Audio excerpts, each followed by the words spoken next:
Hello friends, അസ്സലാമു അലൈക്കും. പുതിയൊരു വീഡിയോയിലേക്ക് എല്ലാവർക്കും സ്വാഗതം.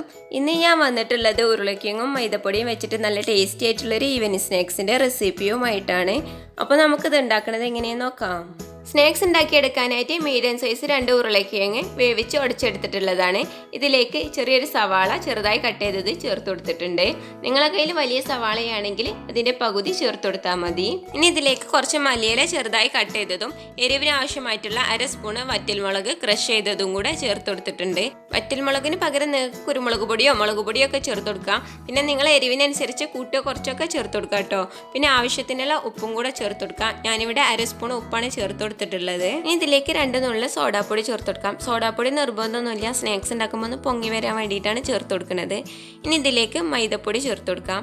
ഞാനിവിടെ 1 കപ്പ് മൈദപ്പൊടിയാണ് എടുത്തിട്ടുള്ളത്. ഇതിൽ നിന്ന് കുറേശ്ശെ ഇട്ടെടുത്ത് കയ്യിലൊന്നും ഒട്ടി പിടിക്കാതെ പരത്തിയെടുക്കാനുള്ള പരുവത്തിലാവുന്നത് വരെ മൈദപ്പൊടി ചേർത്തിട്ടൊന്ന് കുഴച്ചെടുക്കുക. ഇതിലേക്ക് ചേർക്കുന്ന മൈദപ്പൊടിയുടെ കൃത്യമായിട്ട് അളവൊന്നുമില്ല കേട്ടോ. നമ്മൾ എടുക്കുന്ന ഉരുളക്കിഴങ്ങിൻ്റെ വലുപ്പത്തിനനുസരിച്ച് മൈദപ്പൊടിയുടെ അളവ് കൂടിയും കുറഞ്ഞൊക്കെ നിൽക്കും. അപ്പോൾ ഇത് നന്നായിട്ട് തന്നെ കുഴച്ചെടുത്തിട്ടുണ്ട്. ഞാൻ 1 കപ്പ് മൈദപ്പൊടി എടുത്തതിൽ 1/4 കപ്പോളം ഇതിലേക്ക് ചേർത്ത് കൊടുത്തിട്ടുണ്ട്. 1/4 കപ്പാട്ടോ ബാക്കിയായിട്ടുള്ളത്. ഇനി ഇതിലേക്ക് ഫില്ലിംഗ് ഉണ്ടാക്കുന്ന സമയം വരെ ഒന്ന് മൂടി വെക്കാം. ഫില്ലിംഗ് ഉണ്ടാക്കിയെടുക്കാനായിട്ട് ഒരു പാനിലേക്ക് 1 ഗ്ലാസ് വെള്ളം ഒഴിച്ചെടുത്തിട്ടുണ്ട്. വെള്ളം നന്നായിട്ട് ചൂടായി വരുമ്പോൾ ന്യൂഡിൽസ് മസാല ചേർത്ത് കൊടുക്കാം. ഞാനിവിടെ ഒരു പാക്കറ്റിൽ നിന്ന് കുറച്ചേ ചേർത്ത് കൊടുത്തിട്ടുള്ളൂ കേട്ടോ. നിങ്ങൾക്ക് അധികം എരിവ് വേണമെന്നുണ്ടെങ്കിൽ ഇത് മുഴുവനായിട്ടും ചേർത്ത് കൊടുക്കാം. ഇത് ചേർത്ത് കൊടുത്തതിന് ശേഷം നന്നായിട്ട് തന്നെ ഇളക്കി കൊടുത്തിട്ടുണ്ട്. അപ്പോഴേക്ക് ഇത് നന്നായിട്ട് തന്നെ തിളച്ച് വന്നിട്ടുണ്ട്. ഇനി ഇതിലേക്ക് ന്യൂഡിൽസ് ചെറുതായി കഷ്ണങ്ങളാക്കിയിട്ടൊന്ന് ഇട്ട് കൊടുക്കാം. ഇനി ഇത് നന്നായിട്ട് തന്നെ ഇളക്കി കൊടുത്തൊന്ന് വേവിച്ചെടുക്കാം.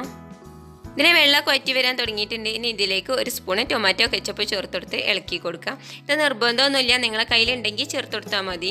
ചേർത്താൽ നല്ല ടേസ്റ്റി ആയിരിക്കും കേട്ടോ നമ്മളെ ഫില്ലിങ്ങിന്.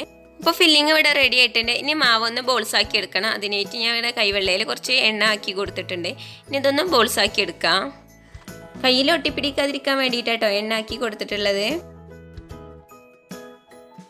മാവ് മുഴുവനായിട്ടും ബോൾസ് ആക്കി എടുത്തിട്ടുണ്ട്. ഇനി ഇത് പരത്തിയെടുക്കാനായിട്ട് ചപ്പാത്തി പലകയിൽ കുറച്ച് എണ്ണ ആക്കി കൊടുത്തിട്ടുണ്ട്. ഇനി ഓരോ ബോൾസ് എടുത്തിട്ടൊന്ന് പരത്തിയെടുക്കാം.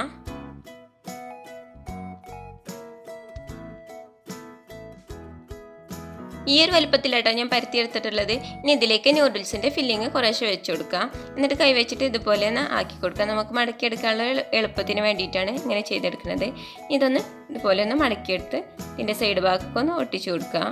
ഇത് നന്നായിട്ട് തന്നെ ഒട്ടിച്ചു കൊടുക്കുക കേട്ടോ, അല്ലെങ്കിൽ നമ്മൾ എണ്ണയിട്ട് ഫ്രൈ ചെയ്യുമ്പോൾ അത് പൊട്ടിപ്പോവും. അപ്പോൾ ഞാൻ ഇതുപോലെ ഒന്ന് ഷേപ്പ് ചെയ്തെടുത്തിട്ടുണ്ട്. ഇനി ബാക്കിയുള്ളത് മുഴുവനായിട്ട് ഇതുപോലെ ഒന്ന് ഷേപ്പ് ചെയ്തെടുക്കാം. മുഴുവനായിട്ട് ഞാൻ ഇതുപോലെ ഷേപ്പ് ചെയ്തെടുത്തിട്ടുണ്ട്. ഇനി ഇതൊന്ന് ഫ്രൈ ചെയ്തെടുക്കണം. അതിനായിട്ട് ഞാനൊരു പാനിലേക്ക് കുറച്ച് എണ്ണ ഒഴിച്ച് ചൂടാക്കിയിട്ടുണ്ട്. ഇത് ഓരോന്നായി ഇതിലേക്ക് ഇട്ടിട്ട് ഫ്രൈ ചെയ്തെടുക്കാം. ഞാൻ ആദ്യം 2 കേട്ടോ ഫ്രൈ ചെയ്തെടുത്തിട്ടുള്ളത്. നമുക്ക് തിരിച്ചും മറിച്ചൊക്കെ ഇട്ടുകൊടുക്കാൻ എളുപ്പത്തിന് വേണ്ടിയിട്ടാണ് ഇങ്ങനെ ചെയ്തെടുത്തിട്ടുള്ളത്. ഇനി മീഡിയം ഫ്ലെയിമിൽ തിരിച്ചു മറിച്ചിട്ട് ഗോൾഡൻ നിറാവണ വരെ ഒന്ന് ഫ്രൈ ചെയ്തെടുക്കാം. മീഡിയം ഫ്ലെയിമിൽ ഇട്ടിട്ട് ഫ്രൈ ചെയ്യാൻ പ്രത്യേകം ശ്രദ്ധിക്കുക, അല്ലെങ്കിൽ അതിൻ്റെ ഉൾവശം വെന്ത് കിട്ടില്ല, പുറം ഭാഗം മാത്രമേ നമുക്ക് വെന്ത് കിട്ടുള്ളൂ.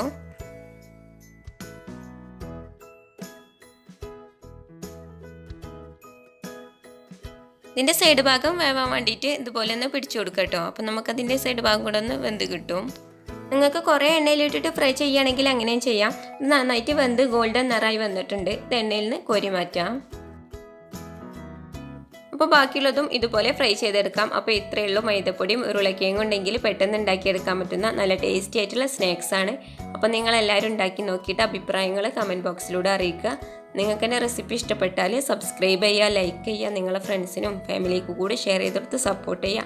ഇൻഷാ അല്ലാഹ് അടുത്ത വീഡിയോ ആയിട്ട് വരുന്നത് വരേക്കും അസ്സലാമു അലൈക്കും.